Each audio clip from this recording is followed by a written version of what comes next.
Boa tarde. Eu vou dar início a mais um evento da nossa série de seminários IESP. É um imenso prazer poder apresentar aqui o Adriano Codato, que é o nosso palestrante do dia. O Adriano Codato foi meu colega na graduação da Unicamp. A Camila Negrão teve aqui há 2 semanas, ela foi minha professora, ficou.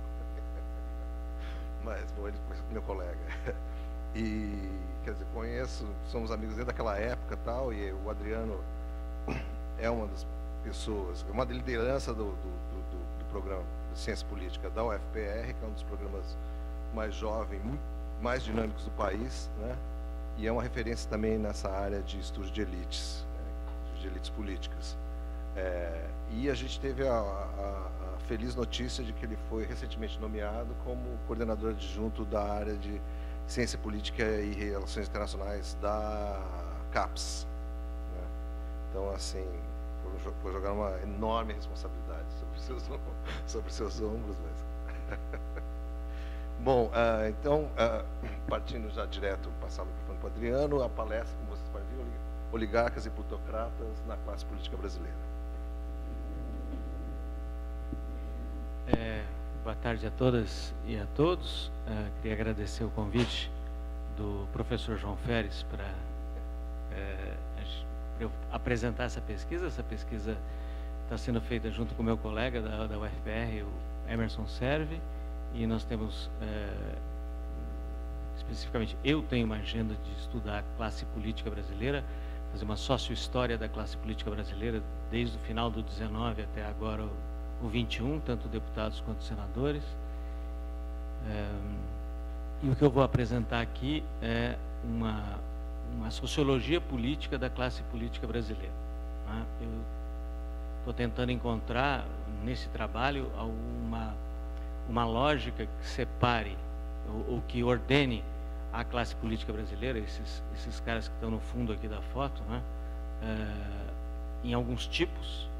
E eu acho que plutocrata e oligarca, apesar de não corresponder à imagem que a gente faria de um oligarca ou de um plutocrata, eu acho que dá para classificar sociologicamente esses caras assim. Então eu vou apresentar essa ideia aqui para vocês, para conversar com vocês sobre o assunto. Eu vou falar de pé porque eu vou olhar os slides, que eu vou comentar alguns dados principalmente, tá?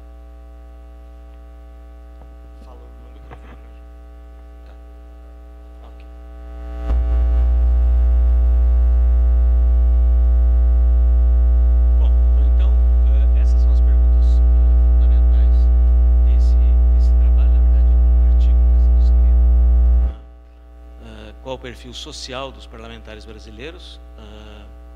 Há vários estudos, inclusive do Fabiano, sobre carreiras políticas, né? E essa é uma pergunta diferente da pergunta tradicional sobre carreirismo político. Qual o perfil social desses representantes? Será que eles são cada vez mais profissionais? Será que eles são cada vez mais ricos, isto é, mobilizam cada vez mais dinheiro próprio ou do partido nas campanhas? A gente sabe que as campanhas são muito caras. Se estima, a partir de algumas informações a partir da Lava Jato, que uma cadeira custa mais de 10 milhões na Câmara dos Deputados, né? A prestação de contas mais cara de 2014 foi algo em torno de 3 milhões e meio, né? Uma cadeira. Isso é muito, isso é bastante.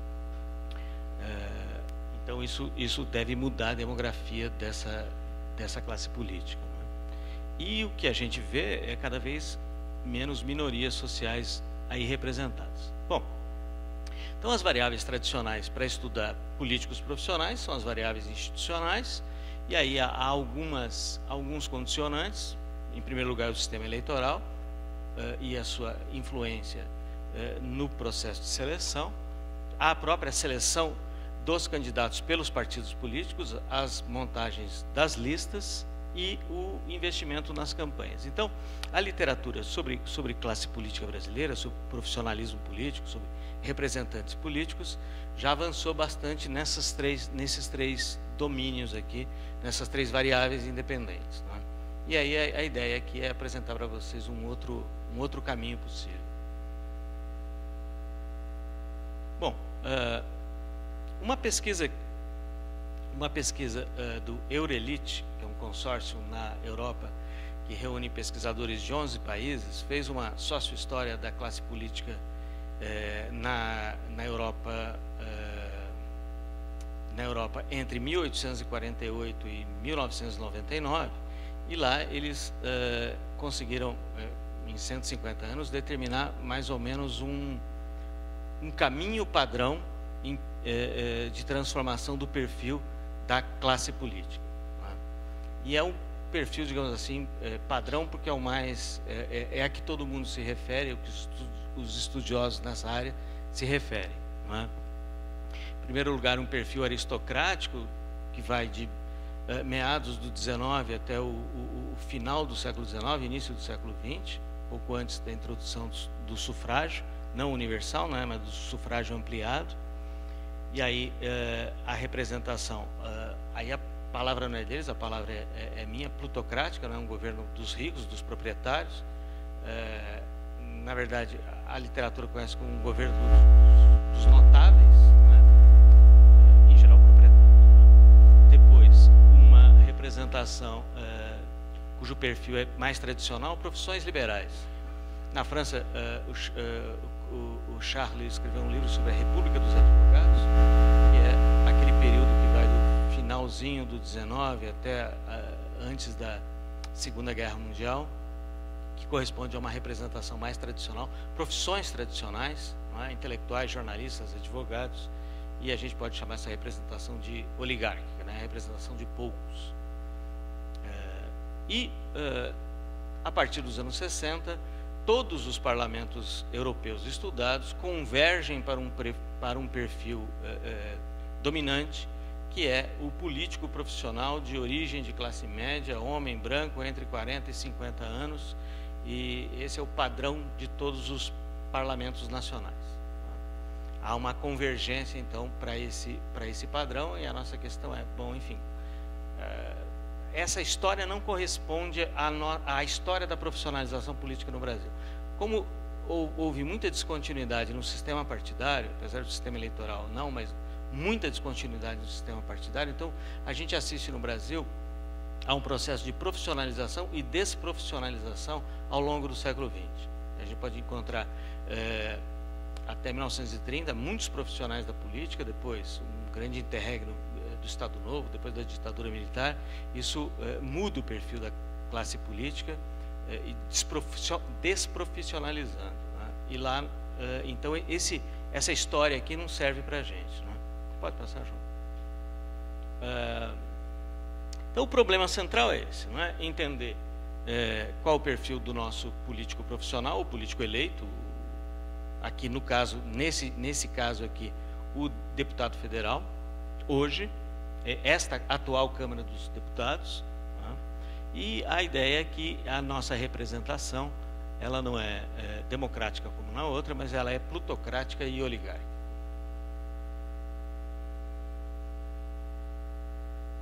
Bom, na literatura de ciência política e sociologia política no Brasil, a gente pode encontrar 4 teses dominantes sobre a transformação da classe política brasileira desde do início da democracia, da Constituição de 88. Não é? Então tem a tese da popularização, da convergência, da profissionalização e da diversificação. Não é? A popularização é a entrada de indivíduos com status social inferior nos parlamentos no nível nacional, principalmente câmaras dos deputados. Então, o parlamento deixa de ser controlado principalmente por empresários, profissionais liberais, e em função também de vitórias eleitorais de partidos de esquerda, entram indivíduos de camadas médias baixas, como professores, sindicalistas, funcionários públicos de nível médio. Então, essa é uma tese vigente para radiografar essa classe política, da popularização. A outra tese é a da convergência, que diz o seguinte: olha, na verdade o Brasil não é um caso de popularização, o Brasil é um caso de convergência ao padrão mundial, ao padrão europeu ou dos Estados Unidos, esse perfil mais homogêneo de políticos profissionais. É um perfil social homogêneo e dominado por políticos profissionais e não por políticos ocasionais ou políticos que são recrutados de fora do mundo político, são celebridades, etc. A outra tese é a tese da profissionalização, em que cada vez mais insumos políticos como militância associativa, militância partidária, tempo de carreira prévia, são muito mais importantes, esses insumos políticos, para chegar a essa posição de representação, do que insumos sociais, como riqueza, notabilidade profissional. Então é isso que guiaria, o que caracterizaria essa classe política seria o seu perfil profissional. Não seria nem popular e nem convergente com o perfil sociológico europeu, mas seria profissional. E a tese mais recente é que há, sim, uma diversificação, sem ser popularização, mas há uma diversificação no parlamento brasileiro em função do aumento do número de profissões lá presentes. Então, adaptando o cálculo de número efetivo de partidos e transformando isso num número efetivo de profissões por partido político, quer dizer, quantas profissões diferentes são representadas em cada partido, não é? O PT é o que tem mais, tem 19 profissões diferentes. Então dá para mostrar, não é? Dá para mostrar aqui, através dessa adaptação um pouco analógica da fórmula, que há uma heterogeneidade social muito maior do que jamais houve da classe política brasileira. E isso é detectado pela fragmentação do número de profissões no parlamento. Bom, essas 4 teses têm apoio empírico, né? Essas quatro caracterizações têm apoio empírico, né? Mas nós achamos que elas contam uma história mais parcial, né? E nós resolvemos estudar isso a partir de muitas outras variáveis para tentar propor uma quinta. Então, o que eu vou apresentar para vocês aqui é uma radiografia de candidatos e eleitos à Câmara dos Deputados nas eleições de 14. O N da pesquisa é 4.354 candidatos. Vocês têm aí o total de derrotados, eleitos e reeleitos. Nós fizemos uma análise exploratória, uma análise estatística multidimensional, através de componentes principais. Eu vou pular essa parte mais técnica, se for o caso eu volto, mas enfim, é uma técnica mais ou menos conhecida. E nós listamos 9 variáveis para tentar circunscrever esses tipos sociais, o plutocrata, o oligarca e os outros. E as variáveis são de 2 naturezas, tanto econômicas quanto sociais. Bom, aí está enunciado aqui o tipo ideal, tá? Então, é menos que uma tipologia empírica, é mais uma tipologia ideal e não uma tipologia, ainda não é socialmente construída lá, Lazarsfeld. É uma tipologia ideal, então parece que o plutocrata é o político rico de patrimônio, caracterizado por campanhas com mais dinheiro em geral, e agora a ausência de limites altos para a autodoação vai aumentar esse perfil, é esperável que aumente esse perfil, caracterizado por campanhas com mais dinheiro e mais recursos próprios, sem vínculo com partidos grandes ou estabelecidos. Ele entra na política por conta própria, sem vínculo, quer dizer, sem militância, sem carreira no partido, sem participar enfim, da vida partidária, da direção partidária. Claro que é inscrito por um partido. Ele entra na política por conta própria e ele tende a ser mais jovem, em média, do que o oligarca. O oligarca é o oposto disso, que é o político tradicional, caracterizada por campanhas com menos dinheiro no total que o plutocrata, porém maior participação de recursos partidários na campanha eleitoral. Tem relações de carreira com os partidos grandes e tradicionais e tende a ser mais velho que o plutocrata. E outros, porque a gente sabe que tem muito franco atirador nas eleições, né? Quem disputa mesmo as 513 cadeiras não são mais do que 1.500 candidatos, então tem muito candidato sem nenhuma chance, e esses outros a gente não arrumou um nome ainda na tipologia para eles, né?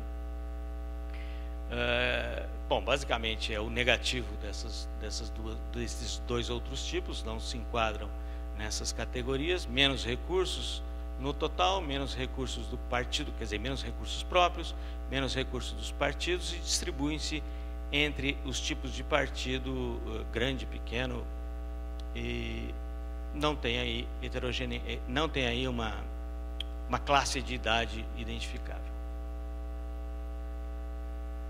Essas são as variáveis, então, do modelo, não é?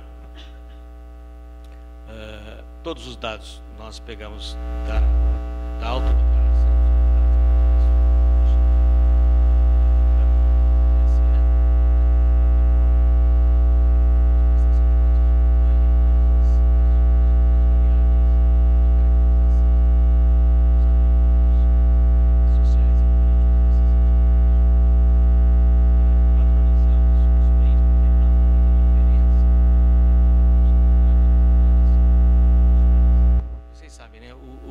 Declarado é o bem no momento em que ele foi comprado, no momento em que ele foi adquirido pela pessoa.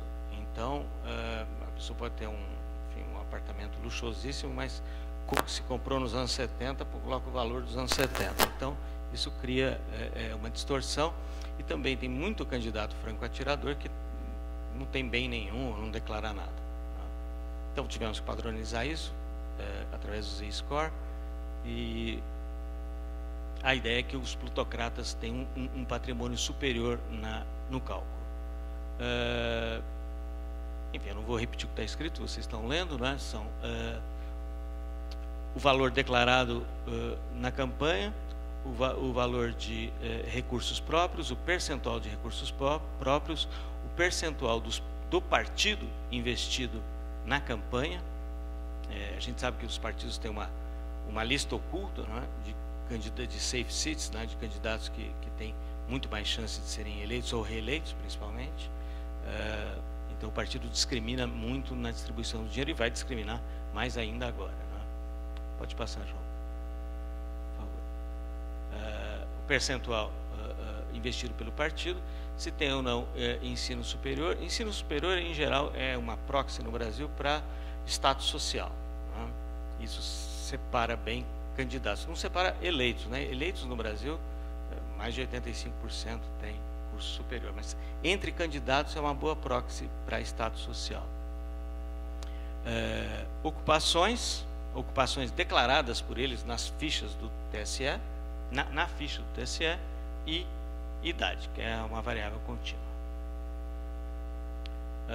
Vamos pular esse modelo porque ele é muito para montar a tipologia. E eu vou pular também a explicação da análise multivariável, da análise de componentes principais. Já vou para os resultados que... pode passar, por favor. Também.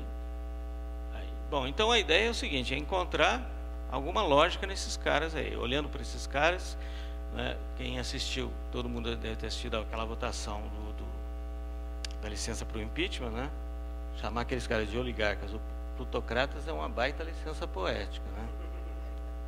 Então, olhando assim, né, não parece exatamente, né, um parlamento de notáveis na França no final do 19, mas vamos lá.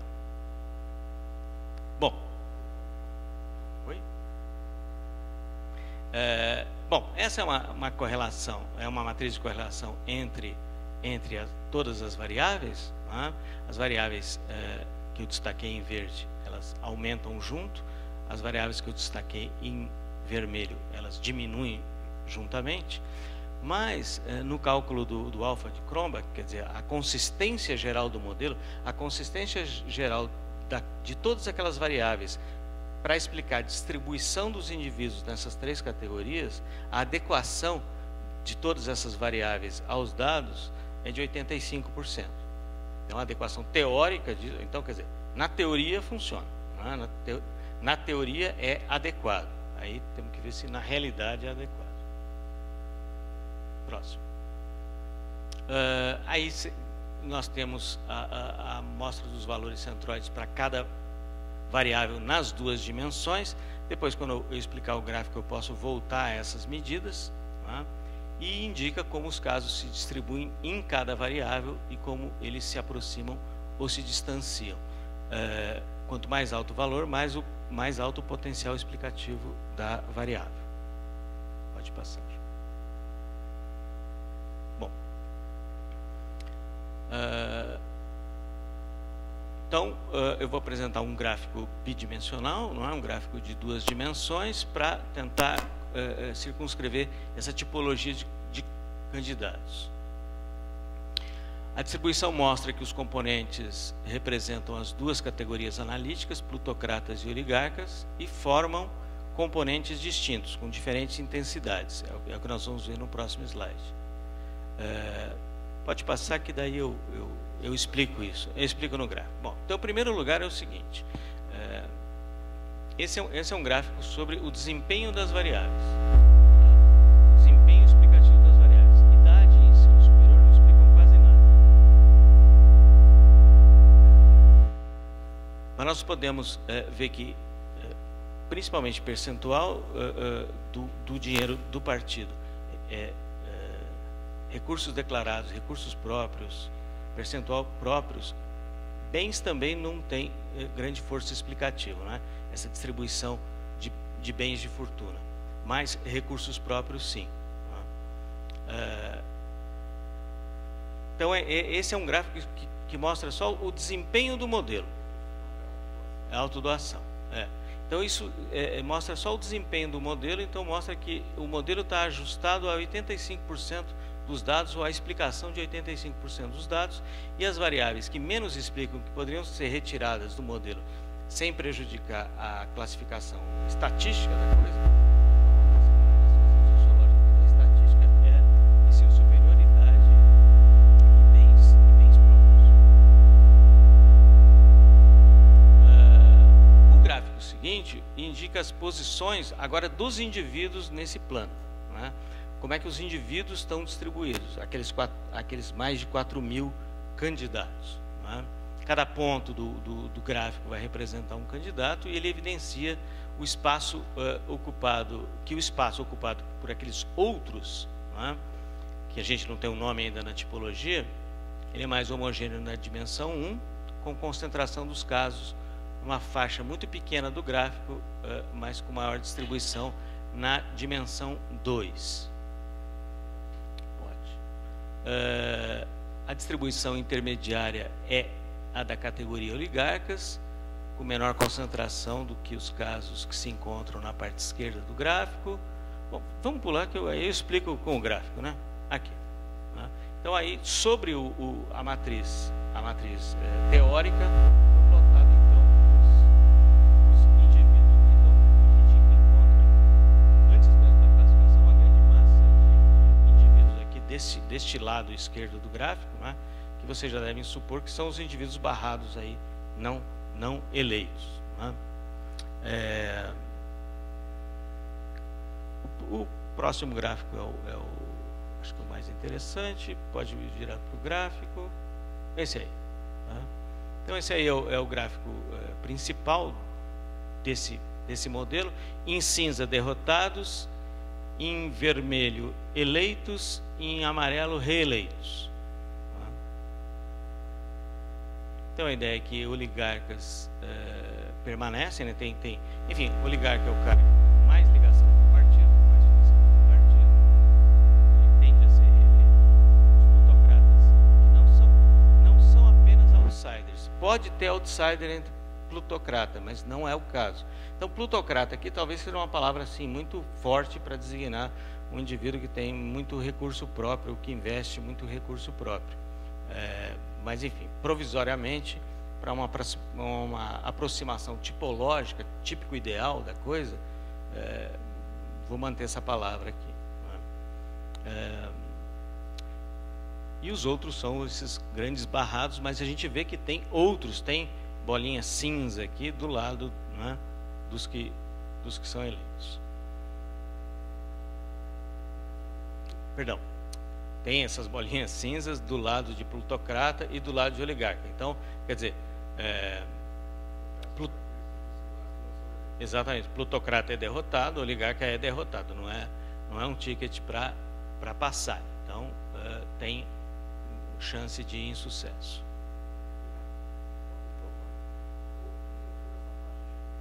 Toda essa faixa esquerda. Toda essa faixa esquerda. Quem não se enquadra dentro daquelas 9 variáveis lá. Quem é derrotado na eleição? Bolinha. Tá? Exatamente. Exatamente. Tá.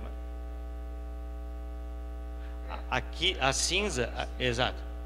A cinza é plutocrata derrotado, e a cinza ali é oligarca derrotado. Tá?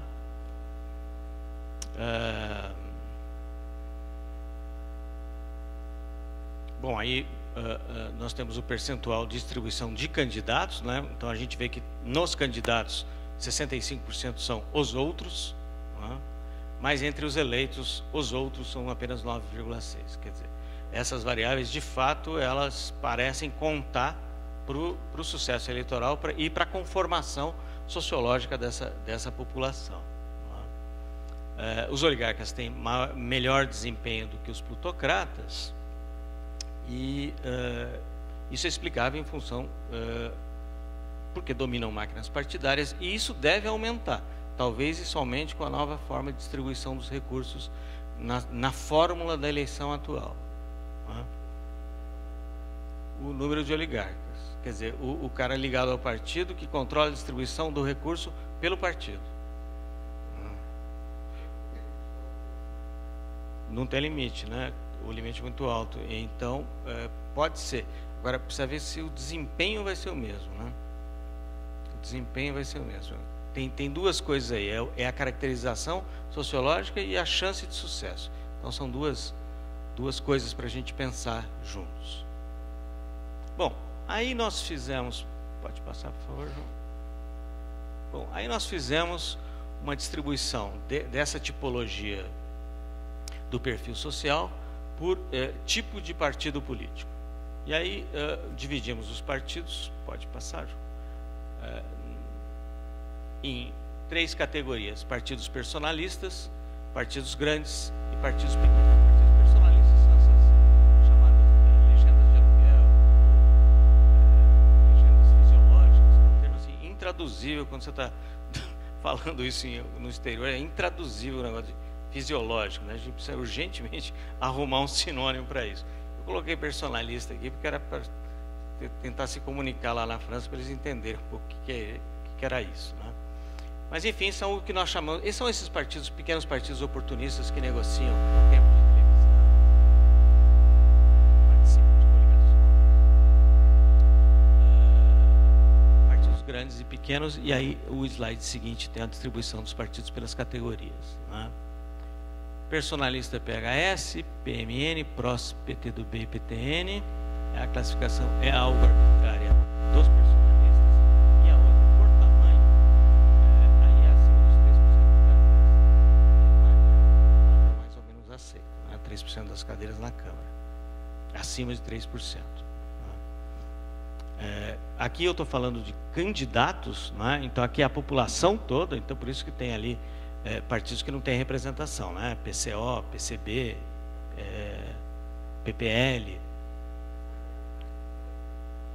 É grande, é grande.